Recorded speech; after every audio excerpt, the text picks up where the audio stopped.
Les images que je regarde proviennent d'une des plus grandes fermes d'élevage de lions du pays. C'est un établissement privé, bien entendu, qui compte plus de 500 lions. Cela me brise le cœur de regarder ces images. Ce sont des conditions affreuses. On y voit par exemple ces jeunes lions complètement délaissés. C'est choquant. Partout, il y a de la viande avariée, des excréments. On n'y voit presque pas d'ombre, pas d'herbe. C'est un environnement pas du tout naturel où sont détenus ces animaux. Là, on peut voir des mouches.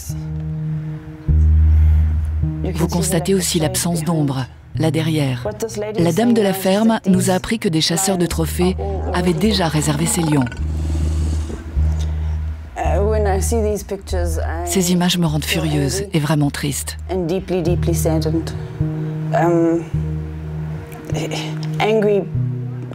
Furieuse en raison de l'avidité des hommes, due à leur ignorance, et à l'idée que les hommes se croient autorisés à dominer ces animaux à ce point. Le lion est un animal majestueux, c'est le roi de la jungle. Tout le monde le sait. C'est ce que nous enseignons à nos enfants. Fort heureusement pour eux, il existe donc des refuges comme le Lions Rock où vivent ceux qui ont échappé à ces terribles chasses en boîte. C'est leur nom. Des chasseurs fortunés sont prêts à débourser des dizaines de milliers d'euros pour s'offrir l'une de ces crinières. Tout le processus est soigneusement organisé. Les chasseurs de trophées arrivent dans la région et lorsqu'ils en repartent, c'est souvent avec leur hélicoptère ou leur avion privé.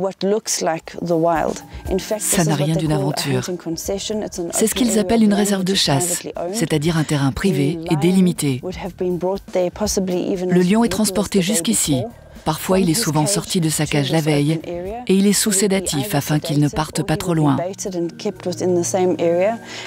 Et bien sûr, le chasseur amateur est accompagné d'un professionnel qui, soi-disant, piste et trouve l'animal.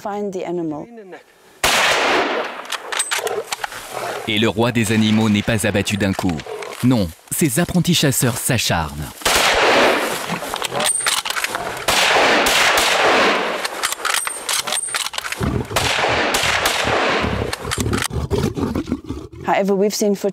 Imaginez, nous avons vu des chasses où même au bout de 11 ou 12 coups de feu, l'animal n'est toujours pas mort.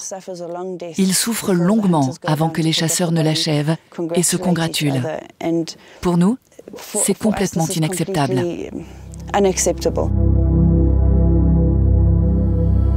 Face à ce business sanglant et lâche, Fiona est démunie, car c'est une pratique tout à fait légale en Afrique du Sud. Les chasseurs peuvent donc fêter leur butin en toute quiétude.